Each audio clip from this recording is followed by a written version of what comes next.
JB, depois de uma temporada me recuperando, aliás, ainda estou em plena recuperação de uma cirurgia nas cordas vocais. Hoje eu estou olhos nos olhos com uma fonoaudióloga. Aliás, ninguém melhor neste momento para dividir com os telespectadores do programa JB todos os segredos e mistérios que envolvem a nossa voz. Inteligente, bonita e super preparada, entre outras atividades, ela ministra workshops e treinamentos para políticos, empresários e muitos profissionais ligados à mídia, também para equipes de liderança em diversas corporações. Falo de Cida Coelho. Cida, obrigada, minha querida, que tem me acompanhado aí nessa fase terrível de recuperação. Espero que já esteja dando para fazer o programa, né, Cida? Se Deus quiser, o prazer enorme estar com você, Clara. Ah, é igual, viu, querida? Mas, olha, eu vou dizer, eu nunca imaginei que o trabalho de uma fonoaudióloga fosse tão importante para uma pessoa. E vou justificar para você, porque eu sentia que eu era muito rouquinha, todos sabem que a minha voz sempre foi mais ou menos grave, e eu chegava até a pensar em fazer fono, como... Mas eu não me motivava, achava que eu não gostaria. Eu estou amando e acho que todas as pessoas deveriam fazer fono, porque ajuda na respiração. E aí eu quero já começar perguntando para você, a voz pode favorecer alguém ou prejudicar em seus objetivos, Cida? Com certeza, a voz da gente nos revela para o mundo, assim como todas as nossas outras características, mas muitas vezes, num primeiro momento, a voz é o que chega primeiro para o nosso interlocutor, então ela fala bastante sobre nós. Sobretudo quando a gente não tem ainda a oportunidade de estar presente, quando a gente fala ao telefone ou quando a conversa ainda não tem a nossa imagem, quem nos ouve vai formar uma imagem, uma ideia a partir daquele sinal sonoro que ele recebe. E esse sinal sonoro que nos é revelado pela voz, ele traz muitas informações desde o primeiro minuto. Então ele revela o nosso gênero, se é um homem ou mulher falando, qual é mais ou menos a faixa etária daquela pessoa que está falando, qual será a provável procedência, será que é daqui de Santos, será que é do Rio de Janeiro, será que é um estrangeiro? A gente consegue também extrair isso da voz. A gente consegue também imaginar se é uma pessoa que estudou bastante ou se é uma pessoa que não teve muitas oportunidades de estudo. Isso tudo fica revelado na maneira de a gente falar. Isso sem a gente perceber, porque a nossa comunicação, a maneira como a gente fala, ela é um comportamento aprendido durante a nossa vida. Ninguém nasce falando, né? Nós nascemos com a possibilidade de falar. Nós nascemos com a voz e a voz se manifesta num primeiro momento através do choro. O choro do nascimento já é uma manifestação vocal. Porém, as palavras só vão ser agregadas pouco a pouco ao nosso vocabulário e vai nos permitir falar depois de um ano e meio, quase 2 anos de vida que a gente já vai estar começando a falar. Então, exatamente. Então a gente aprende a falar ouvindo os nossos pais, avós, tios, etc. E por imitação a gente começa a falar. O que acontece? Muitas vezes durante esse processo de aprendizado, a gente desenvolve uma voz que é uma maneira de falar, digamos assim, que nos é perfeita e bem adaptada num determinado momento da vida, mas lá para frente ele pode se revelar não o melhor.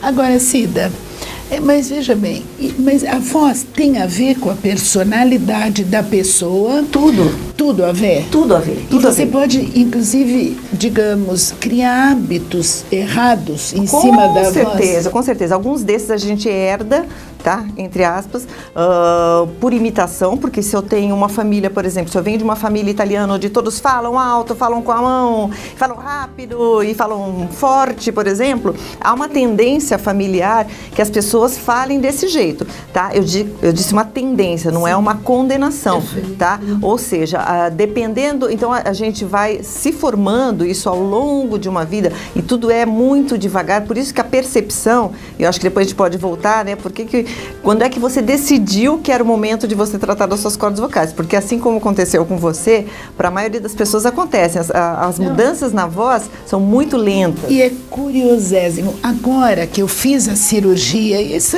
o pessoal todo meu tá sabendo, eu conto, e enfim,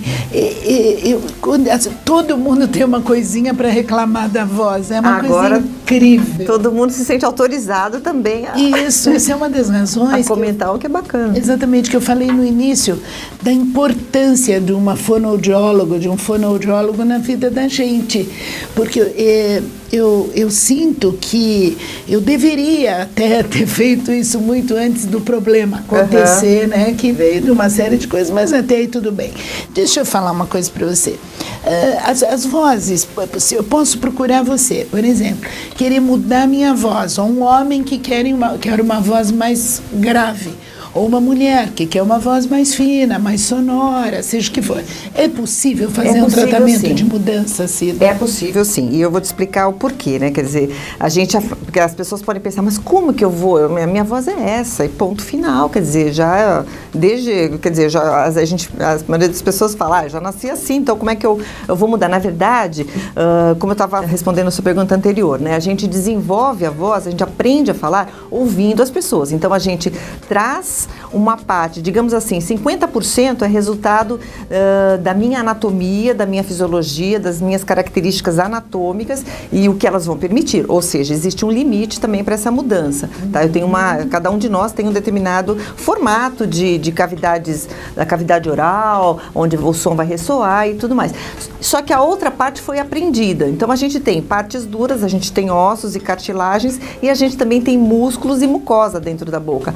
Eu não vou mudar a conformação anatômica, o osso, cartilagem vai continuar igual, mas a maneira como eu arranjo isso dentro da minha boca ou como eu faço dentro da minha garganta, eu posso conseguir mudança sim, tá? Então, por exemplo, isso acontece, é muito comum homens, por exemplo, na mudança da voz, né? Na época de adolescência, na puberdade, quando existe aquele estirão, o menino começa a ficar mais alto, a voz começa a falhar e já se percebe um pequeno gogó, então ele está se preparando para tornar-se adulto, digamos, fisicamente, o corpo inteiro e também a voz. Então, isso é um processo que dura em torno de até 2 anos, né? Esse processo para se maturar completamente.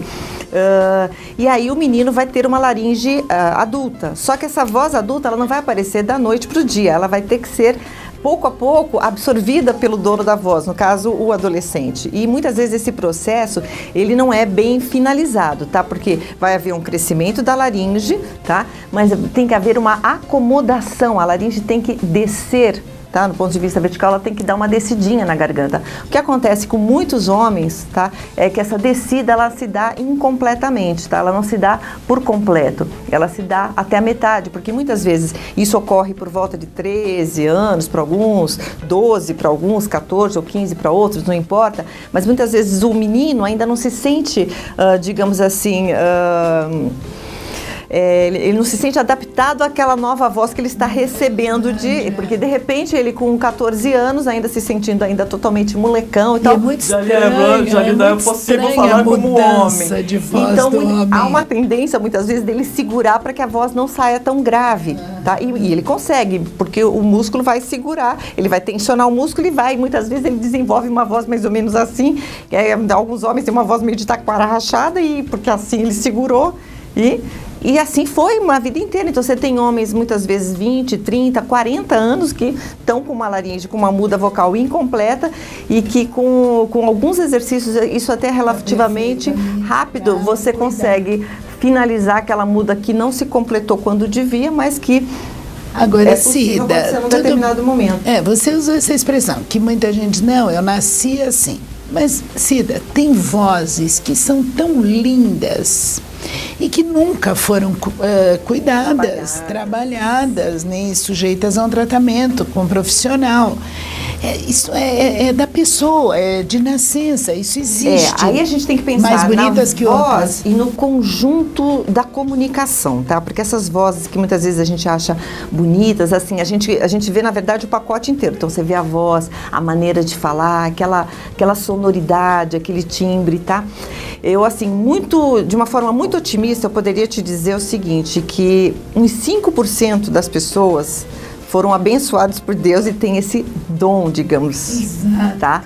Os outros 95% vão ter que suar a camisa, digamos, se forem se tornar profissionais da voz e quiserem realmente ter uma performance comunicativa bacana. E esse suar a camisa significa dedicar tempo, pensar, colocar isso como uma coisa importante para o seu desenvolvimento pessoal e também para o seu desenvolvimento profissional, porque não é uma condenação, a comunicação é um comportamento aprendido, tá? Então, eu tenho essa comunicação hoje porque eu desenvolvi consciente ou não conscientemente, eu desenvolvi essa maneira que eu tenho para falar hoje. Agora, eu não sei como é que eu fiz isso. Se eu olhar para trás, eu posso analisar, enfim.